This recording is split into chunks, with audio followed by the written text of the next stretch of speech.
কমতে শুরু করেছে বন্যার পানি, স্বাভাবিক হচ্ছে উপকূল। বন্যার সবশেষ খবর জানাতে রাঙামাটি ও ভোলা থেকে যুক্ত হচ্ছেন সহকর্মী মিশু মল্লিক ও ছোটন সাহা। প্রথমে চলে যাচ্ছি রাঙামাটিতে, সেখানে আছেন মিশু। মিশু, আশা করি ভালো খবর পাচ্ছি আমরা। বন্যার পানি কি কমতে শুরু করেছে কিনা বিস্তারিত জানাবেন। লিনিয়া, গত শুক্রবার সকাল থেকে রাঙামাটির পার্বত্য জেলায় কোনো ধরনের বৃষ্টিপাত না হওয়ায় রাঙামাটির বাঘাইছড়ি উপজেলার বন্যা পরিস্থিতি আসলে উন্নতির দিকে। গত শুক্রবার সকাল থেকে বাঘাইছড়িতে আসলে কোনো ধরনের বৃষ্টি না হওয়ায় যে সকল গ্রামগুলো প্লাবিত হয়েছিল সে সকল গ্রাম থেকে বন্যার পানি ধীরে ধীরে নামতে শুরু করেছে এবং এর ফলে আসলে আশ্রয় কেন্দ্রে যারা আশ্রয় গ্রহণ করেছিলেন সে সকল বন্যার্তরা তাদের নিজ বাসায় আসলে ফিরতে শুরু করেছেন। আমরা কথা বলেছিলাম বাঘাইছড়ি উপজেলা নির্বাহী অফিসার শিরিন আক্তারের সাথে। তিনি আমাদেরকে যেটি বলছিলেন যে আসলে গত শুক্রবার সকাল থেকে বাঘাইছড়িতে বৃষ্টিপাত হয়নি এবং পাশাপাশি আসলে আবহাওয়া খুব ভালো আছে, সূর্যের দেখা মিলছে। সে কারণে আসলে যে সকল গ্রাম প্লাবিত হয়েছে সে সকল গ্রাম থেকে বন্যার পানি ধীরে ধীরে নেমে যাচ্ছে। তিনি আরো বলছিলেন যে আশ্রয় কেন্দ্রে এখনো কিছু মানুষ অবস্থান গ্রহণ করে আছেন। বন্যার পানি আসলে পুরোপুরি নেমে গেলে তারা হয়তো তাদের নিজ বাসায় ফেরত চলে যাবেন। এদিকে গতকাল শনিবার বিকেলে বাঘাইছড়ি বন্যার্ত এলাকা বা বন্যাদুর্গত এলাকা পরিদর্শন করেছেন পার্বত্য চট্টগ্রাম বিষয়ক মন্ত্রণালয়ের উপদেষ্টা সুপ্রদীপ চাকমা। এ সময় তিনি বাঘাইছড়ি উপজেলা প্রশাসন এবং রাঙামাটি জেলা পুলিশের উদ্যোগে ত্রাণ বিতরণ করেন বন্যার্তদের মাঝে। প্রায় 1000 পরিবারের মাঝে এই ত্রাণ সামগ্রীগুলো বিতরণ করা হয়। এদিকে গতকাল রাত 10টায় কাপ্তাই বাঁধের যে 16টি স্পিলওয়ে সেগুলো খোলার কথা থাকলে কিন্তু প্রত্যাশিত পানির ইনফ্লো না থাকার কারণে আসলে গতকাল রাতে এই গেটগুলো খোলা হয়নি।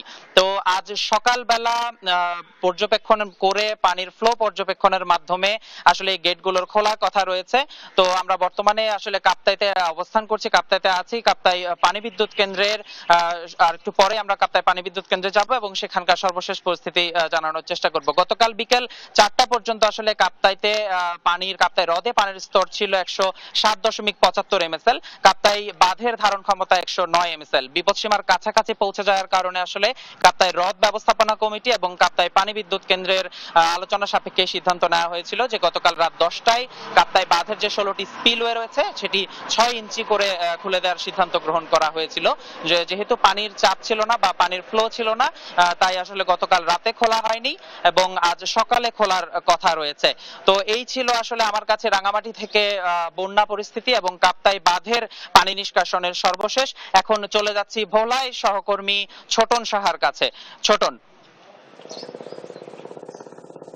হ্যাঁ, ধন্যবাদ আপনাকে। আপনি যেমনটি রাঙ্গামাটির পরিস্থিতি জানাচ্ছিলেন, বলা যায় একই অবস্থা অনেকটা ভোলার। কারণ আমরা দেখেছি গতকালকে যে মেঘনার পানি বিপদ সীমার 77 সেন্টিমিটার উপরে ছিল, আজকে সেটি নেমে হয়েছে 39 সেন্টিমিটার। অর্থাৎ বলা যায় যে পানি যে কমছে সেটি বোঝাই যাচ্ছে। এবং আজকে যদিও সকালে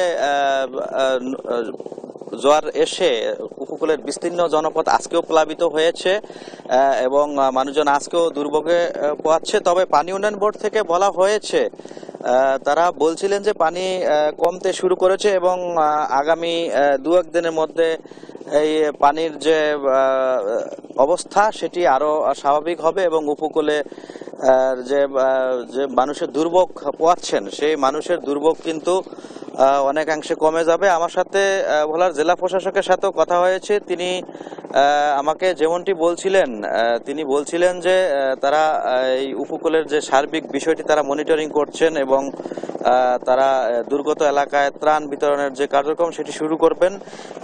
আমি আজকেও উপকূলের বিভিন্ন এলাকায় ঘুরেছি এবং দেখেছি যে আজকে সকালে যে জোয়ার এসেছে সেই জোয়ারের কারণে আজকেও মানুষের ঘর বাড়ির আঙ্গিনা সহ বিস্তীর্ণ এলাকা প্লাবিত হয়েছে। তবে সবচেয়ে যে বেশি ক্ষতিগ্রস্ত হয়েছে সেটি হচ্ছে কৃষির আমনের যে ক্ষেত, আমনের যে বীজতলা রয়েছে সেটি প্লাবিত হয়েছে। 12,000 হেক্টর আমনের যে বীজতলা সেটি ক্ষতিগ্রস্ত হওয়ার আশঙ্কা করা হচ্ছে। একই সাথে পুকুর এবং যে মাছের ঘের রয়েছে সেই সমস্ত পুকুর এবং মাছের ঘেরের ব্যাপক ক্ষয়ক্ষতি হয়েছে বলে এমনটি আমরা জেনেছি। এবং দুর্গত মানুষ দাবি তুলছিল তাদের যে এই মুহূর্তে যেটি প্রয়োজন, যেহেতু উপকূলে যে মানবিক বিপর্যয় দেখা দিয়েছে, একই সাথে খাদ্য এবং বিশুদ্ধ পানির সংকট রয়েছে, সেই হিসাবে তারা ত্রাণ সহায়তা চেয়েছেন এবং একই সাথে তারা দাবি তুলেছেন যেহেতু তাদের বাঁধের বাইরে থাকতে হচ্ছে এবং নিচু এলাকায় থাকতে হচ্ছে, এ কারণে তাদের প্লাবিত হতে হচ্ছে। তারা দাবি তুলেছেন যেন তাদের এই সব পয়েন্টে